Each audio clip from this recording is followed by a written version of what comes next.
ladies and gentlemen, to the She Knows Pro Football podcast. Once again, I'm Alice, aka the NFL Girl. And once again, I got my good friend Dominick here with me. Dominick, how you doing today? Guys, I'm not doing too bad. It was a cold Christmas here, but it was a fun Christmas. I hope you had the same as well out there in Los Angeles, and I hope you had a wonderful day. Hey, my Christmas is great. It was 78 degrees and sunny and shining. So I don't know anything about this winter thing that you people on the East Coast talk about. It was lovely, lovely here. Well, you guys, we are up to week 17. That means the season is almost at a wrap. This is the week when these teams are starting to lock in their playoff spots. They're going to start their starters. They're going to sit their sitters. So let's get started on our schedule, starting with our Thursday night matchup. We got the 11-4 Dallas Cowboys headed to Tennessee to face the 7-8 Titans. Dominick, who you got? Yeah, this game's not going to be close. Tennessee is just terrible right now. I thought they'd win last week against Houston. They blew it again last week. They lost to a team that's trying to get the number 1 overall draft pick. This game actually has a lot of meaning for Dallas. They have to win this game and next week if they hope to win the division against Philadelphia. For Tennessee, this game actually has no meaning whatsoever. No matter what happens in this game, they still get to play Jacksonville for the division title next week. So Mike Vrabel has already said there's a chance he's just going to sit all of his starters down in this one since it really does not matter anyway. I'm going to take him at his word. I don't think Derrick Henry's going to play much in this game. It's going to be Malik Willis, who we saw last week didn't really do a whole lot against Houston. He can't throw the ball downfield. I think Dallas is going to be able to cream this team, and I think they're going to win this game. Titans have, with Malik Willis as their starter, is not a good team. They're not fun to watch. Their best player is Derrick Henry, and he's questionable this week. And as Dominick said, there's a likely chance that Mike Vrabel's just going to go ahead and sit him at this point anyway in the season. Cowboys, meanwhile, yeah, they got a lot of their players that are questionable at this point, but they have something to play for, and that's to try and win this division. If they could get this win here and the Eagles fall off, they could, or one more game up with one game left in the season. Definitely have good feelings about Dallas, even though they're going to Tennessee to play. Just more healthy players and more players fired up to lock up this division. So giving this game to the Cowboys. Moving on to Sunday, we got the 4-11 Arizona Cardinals headed to Atlanta to face the 5-10 Falcons. Dominick, who you got? Yeah, Arizona played a good game against Tampa Bay on Christmas, but now they're coming across the country. They have nothing to play for. Even though they're 4-11, they could actually be the worst team in the NFL right now. Just the way they're playing is absolutely terrible. Atlanta has nothing to play for anymore either. They're the only team actually that's eliminated from the NFC South division right now. They're going to be starting Desmond Ridder in this game again to see what they have with him before they go into next season, see if they need to draft somebody in the draft this year. He's trying to get things going with Drake London. I think he's going to be able to in this game. We also know that they love to run the ball. They're going to run the ball quite a bit with Cordero Patterson as well as Tyler Allgeier. I think they're going to be able to do enough here. Their defense isn't great, but Arizona's offense is terrible. So I don't think Arizona's going to be able to do enough here to score in the scoring department. So I'm going to take Atlanta to win this game.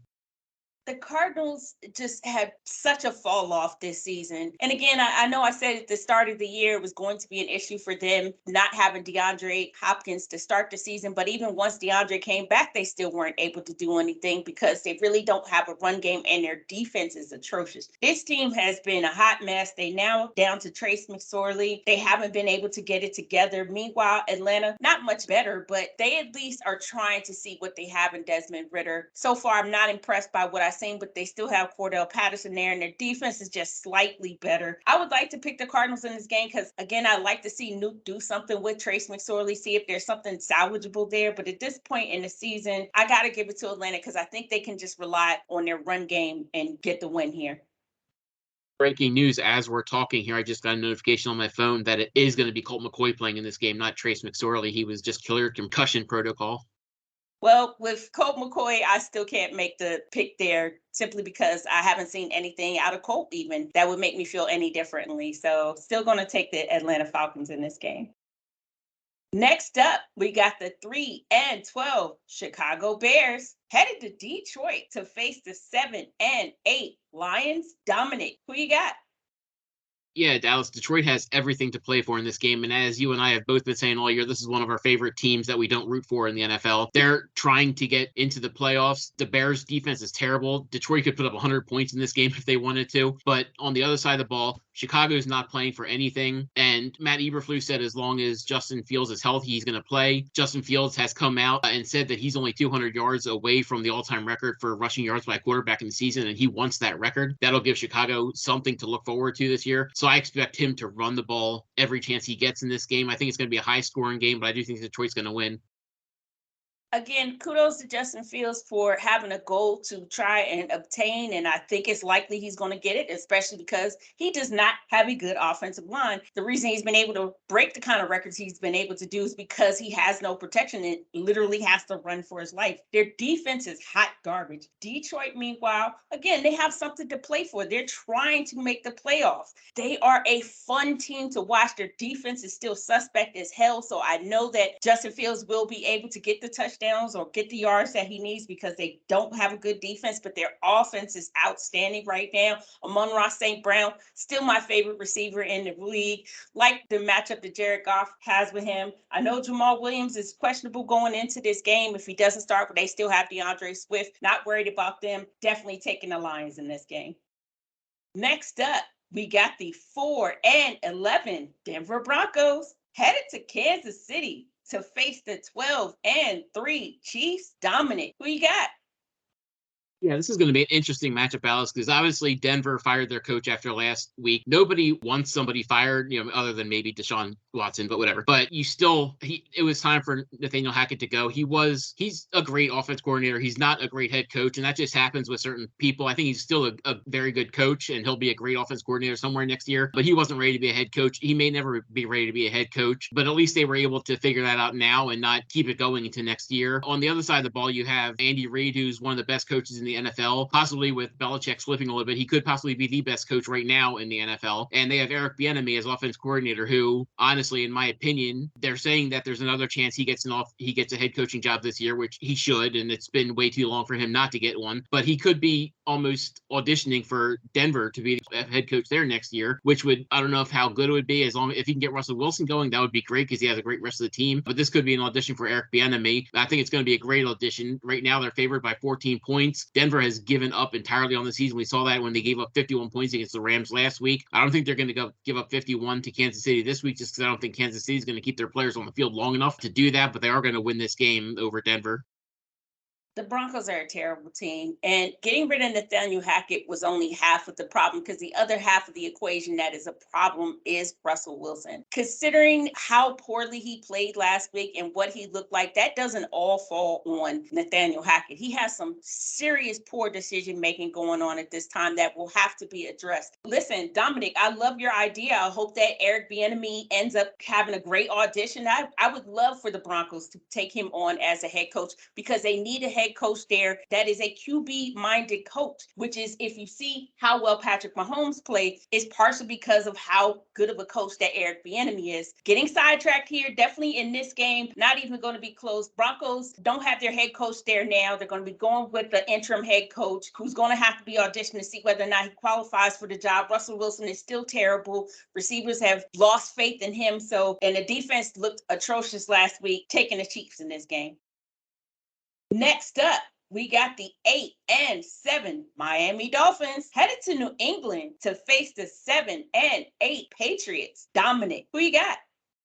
If Tua were playing in this game and didn't get a concussion in the last game, I would think about taking Miami here. They have a great rush offense. Tua is actually good when he's not throwing interceptions. So I do think they could have great success here in New England. But of course, it's not going to be Tua. It's going to be Teddy Bridgewater, which to me totally changes everything. Patriots are still playing for quite a bit here. They need to win this game and next week to make the playoffs. I think they are going to win this week. So I'm going to take the Patriots to win this game.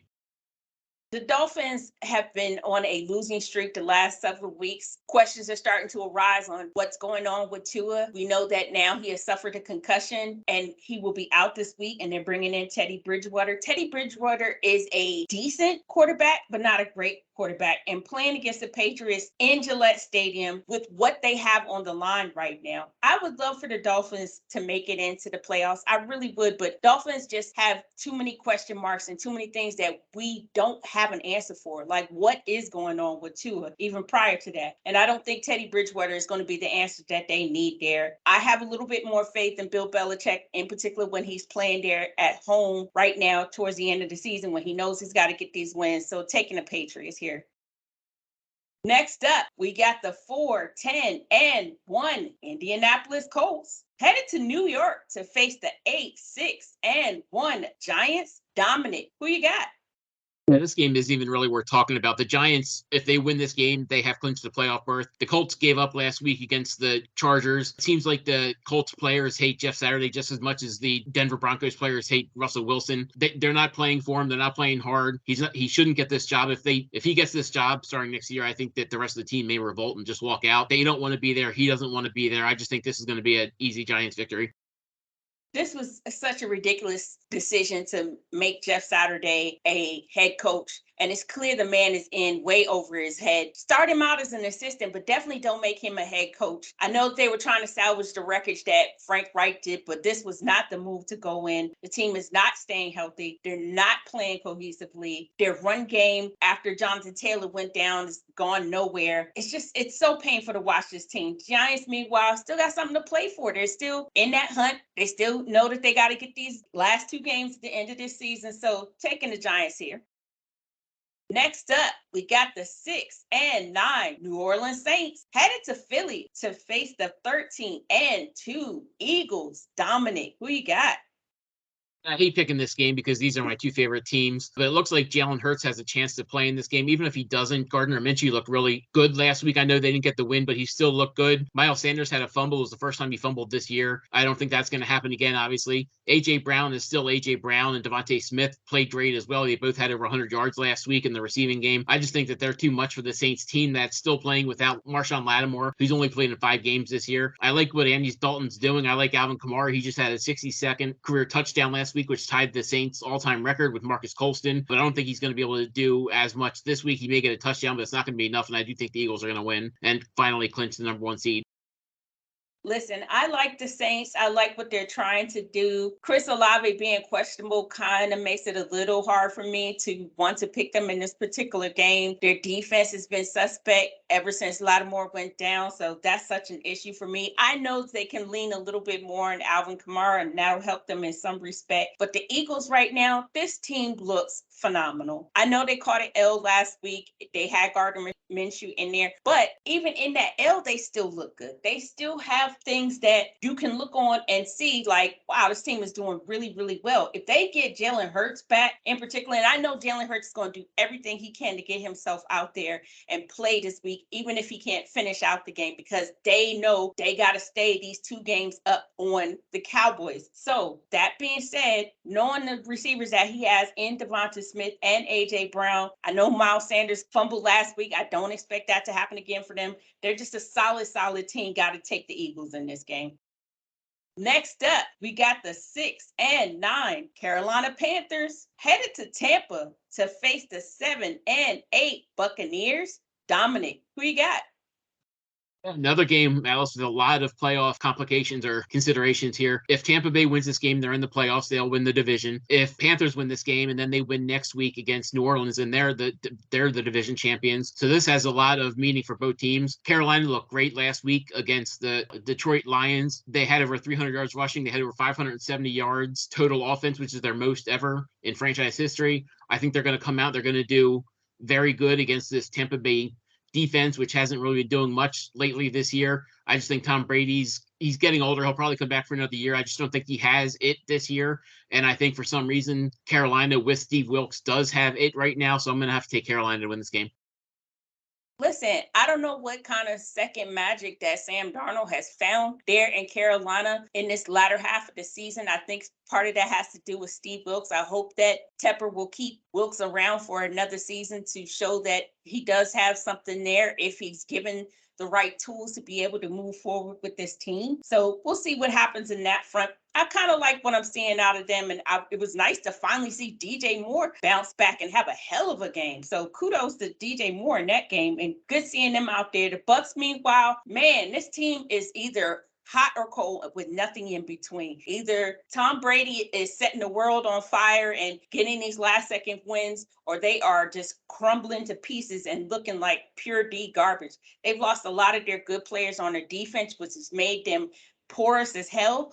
and been such an issue for them that it's hard for them to match, to stay even with teams towards the end of games. That being said, playing at home against Carolina, as much improvement as I have seen in the Panthers these last few weeks, I got to take Tampa in this game. I think Tom Brady has a little bit of magic left in him, and I know he's trying to make a serious playoff push right here. Next up, we got the 6-9 Cleveland Browns headed to Washington to face the 7-1 Commanders. Dominick, who you got? This is going to be a tough game for Washington. Taylor Heineke didn't look good last week. They ended up sitting him at halftime. Now they're going to Carson Wentz for the rest of the year. I think that could be a big mistake, actually, for Washington. They're still trying to make the playoffs. They still have a chance to make the playoffs, but they have to win this week to do it. With Carson Wentz in there, I don't know if they're going to be able to do it. They're going to have to rely big time on the run game, which is all right because Cleveland can't stop anybody in the run game. As much as I do think Cleveland's probably going to win this game, I did say I'm never going to pick Cleveland, so I'm going to take Washington. Listen, Commanders are still in the hunt, and that means Commanders got to get these games right here. I know that Taylor Heineke is out and Carson Wentz is now in, and I know when it comes to Carson Wentz, we always have a question mark with him. Because, again, he's one of these QBs that's either playing decent or he's playing like pure garbage. But he has a decent run game. They got Antonio Gibson. They got Brian Robinson. He can rely more heavily on that ground game. And he has a great receiver in McLaurin. So I'm not totally concerned about what he can or can't do. I think their defense is pretty good. Getting Chase Young back really helped them tremendously in that respect. So I will never pick the Browns anyway, but I feel like Commanders know what they got to do and they'll figure out a way to get it done. So taking the Commanders in this game. Next up, we got the 7-8 Jacksonville Jaguars headed to Houston to face the 2-12-1 Texans. Dominick, who you got? Yeah, this is another game without anything on the line for either of these teams. Houston wants to keep that number one pick, but that's more the GM and the owner that want to keep that number one pick. The players and the coaches just play. They want to win. They don't care about the record or anything. They've been playing hard the past couple weeks, including winning last week at Tennessee. This week, they play back at home. They have Jacksonville, who they've beaten 9 straight times so far. For whatever reason, Jacksonville can just not beat Houston. Right now, they're only favored by 4 points. Again, this game does not matter for Jacksonville either, no matter what happens in this game. Whatever happens this week doesn't matter. It's next week against Tennessee. Whichever team wins that game is going to win the division title. I think they'll probably play their players in this game, whereas Tennessee, I think, will probably sit quite a few of their players. So with that being said, I'm going to take Jacksonville to finally break the snide and beat Houston for once. The Texans, listen, I'm hoping that the Texans are able to turn around what's been happening to them over the last few years next season. This season is kind of a wash, even though I was impressed with the win that they got last week. That shows that Lovie Smith has something there. He has quite a hell of a coaching ability if given the weapons that he needs in order to get wins. I'm hoping now that they don't have Jack Easterby there, that he will be allowed to make decisions that will help this team in the future. For the rest of this season, however, I'm not expecting them to get any more wins. However, that's actually worse in their favor when it comes draft time. Meanwhile, the Jaguars, again, they don't have anything to play for in this game except pride. I know that they're going to give it everything they got because that's just how they've been playing the last several weeks. Love what I've seen out of Trevor Lawrence. The Jones boys are looking good. Both Zay and Marvin have been looking good. So I know that they struggle against the Texans. I expect it to be a very close game because of that, because they're division rivals and they always play each other tough. And for some reason, the Texans always have an answer for the Jags. But I think the Jags might be able to get over the hump and get this game. So I'm going to take the Jaguars here in this game. Next up, we got the 11-4 San Francisco 49ers headed to Vegas to face the 6-9 Raiders. Dominick, who you got? Yeah, the Raiders have now officially given up on the season. They just benched Derek Carr in favor of Jarrett Stidham. So I just don't think that they're going to care about doing much in this game. I think they're probably going to give the ball to Josh Jacobs as much as possible to see if he can get the rushing title this year, which right now he has the lead over Derrick Henry. So I think they're just going to want to feed him the ball all game. And that's going to do nothing against the San Francisco defense, who has, Nick Bosa right now with 17.5 sacks, leads the league. The defense is great. The number one defense in the league. And I think they're going to continue to be the number one defense in the league. Brock Purdy is 4-0 as a starter right now.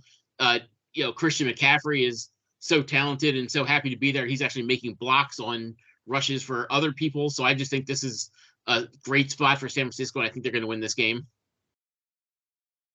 Raiders making this decision to switch to Jarrett Stidham really caught a lot of people off guard. I know it shocked me, but it's saying something for what's setting up for next season, the possibility that Derek Carr may not be there, which I know may surprise some, but there's rumblings that may happen. So that being said, they have to see what they have in Stidham. Now, that does mean they're most likely going to rely a little bit more heavily on their run game, which Josh Jacobs is a great running back.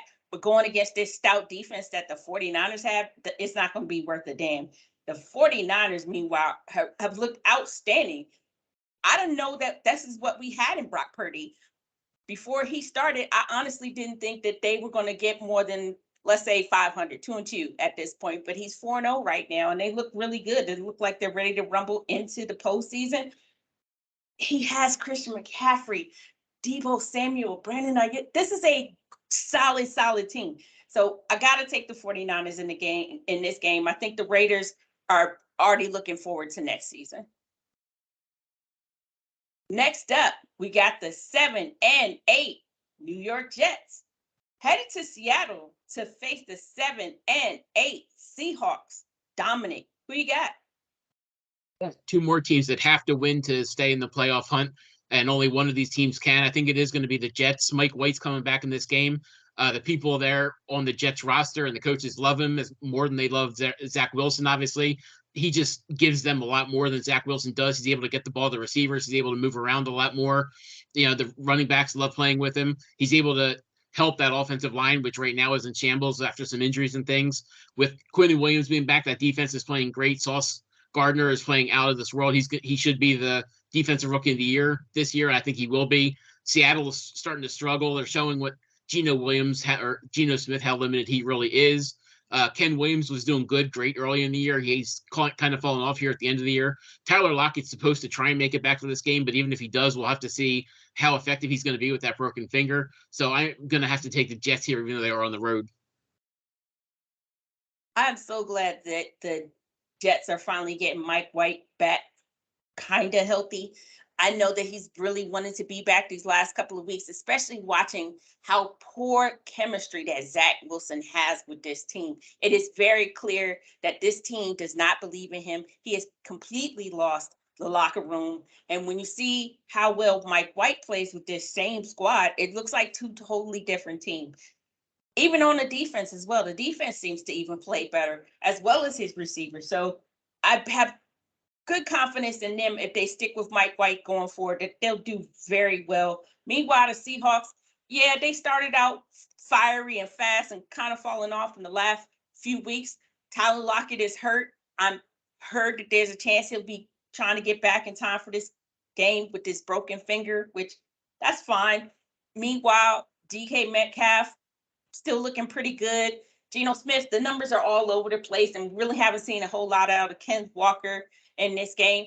But again, they're playing at home in Seattle. I think it's going to be a close game. I know both of these teams are trying to play for something. I think at home, Seattle is just a little bit tougher to deal with. So I'm going to get this game to the Seahawks.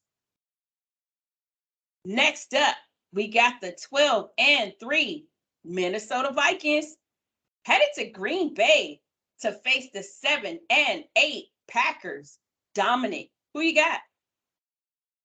Yeah, Minnesota pretty much has everything locked up. They have the number 2 seed right now. The only way they can win the number 1 seed is if the Eagles lose out and they win out. I don't think the Eagles are going to lose out, so they're pretty much locked into the number 2 seed right now, unless they keep losing and San Francisco overtakes them, which I don't think it's going to happen. Green Bay has to win this game, and they have to win next week to have any chance of the playoffs. It's going to be a very close game. Minnesota always plays Green Bay tough, even when they lose to them. They did beat them earlier this year, 23-7 in week 1. I think it's going to be a lot closer. I think Aaron Rodgers finally has some people he can count on as long as Christian Watson is back for this game. He did have to go out early last week, so we'll see if he's able to make it back for this game. I do think he'll be able to. I think Aaron Jones will be able to make it back as well. So I'm going to take Green Bay to win this game close at home. The Vikings have looked solid in their wins. They only caught 3 losses. All 3 were really awful. But when they win, they're just so, again, this is one of my favorite teams to watch because they're so fun to watch, because you can see that Kirk Cousins is having fun this season. And his team is playing well while they're having fun because he has Justin Jefferson and Adam Thielen and Dalvin Cook, and the defenses look solid, super solid through most of the weeks. Packers, meanwhile, man, this team is another one of these teams that's hot or cold.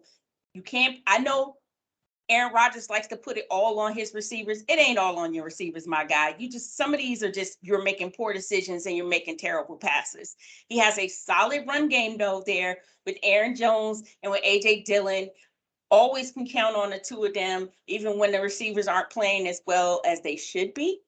That being said, this is going to be a very, very close matchup because these are division rivals, both trying to make pushes going into these playoffs. So, I don't want to pick the Packers in this game.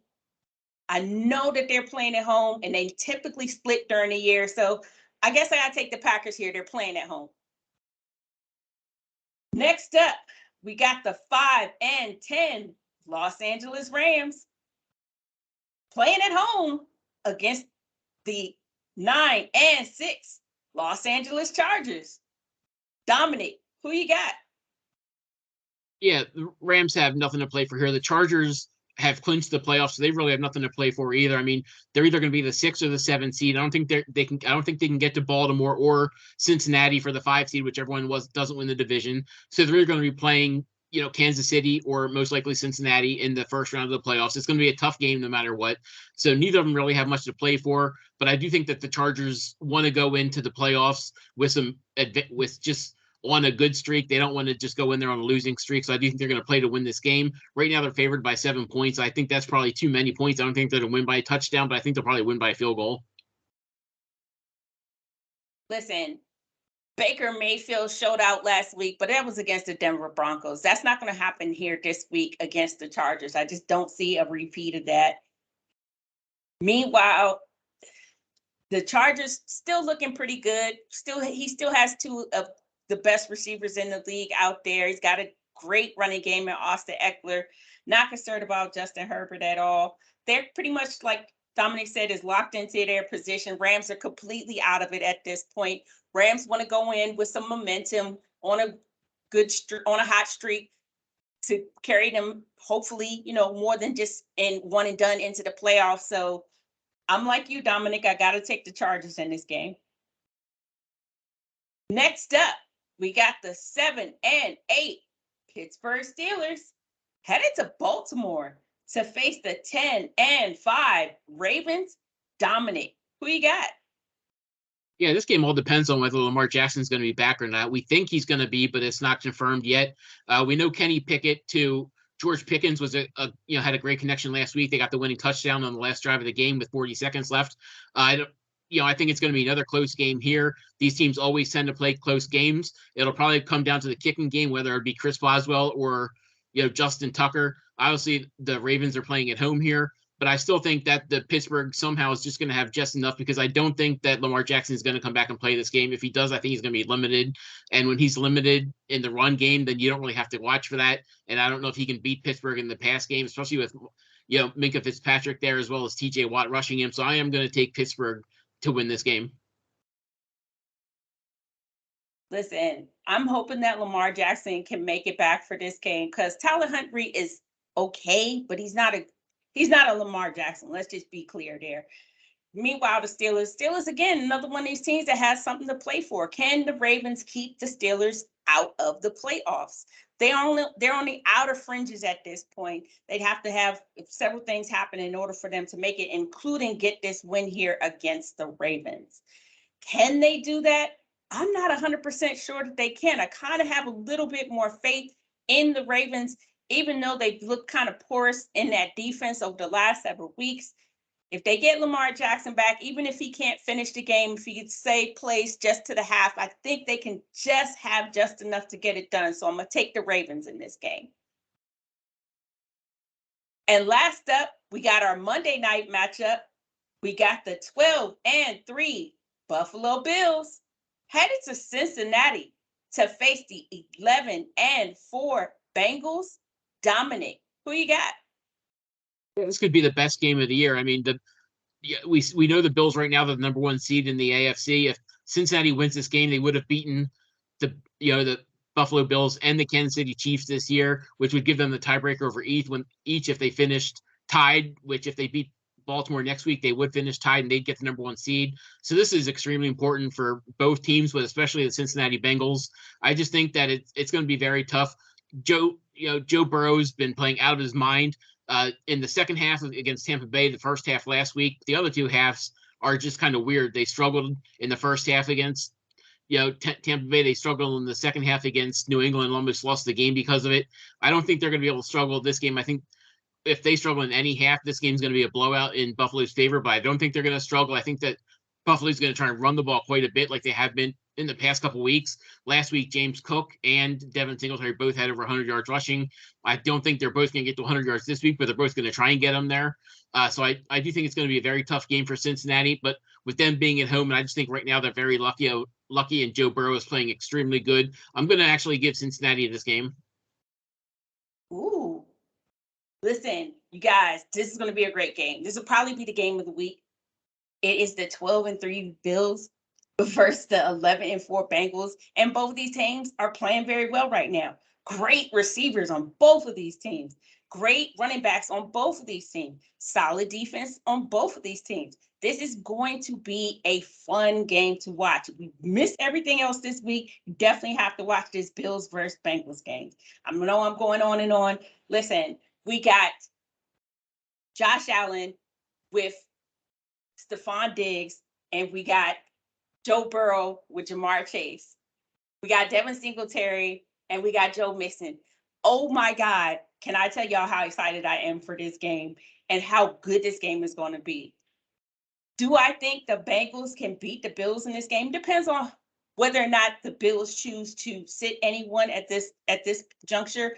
I don't think they will. I think this is going to be a very close matchup. They're playing there in Cincinnati. I know Cincinnati's going to give it everything they got going into this game. At the end of the day, though, I have a little bit more faith in my Bills. I just think they're going to get it done. So, going to take the Bills in this game.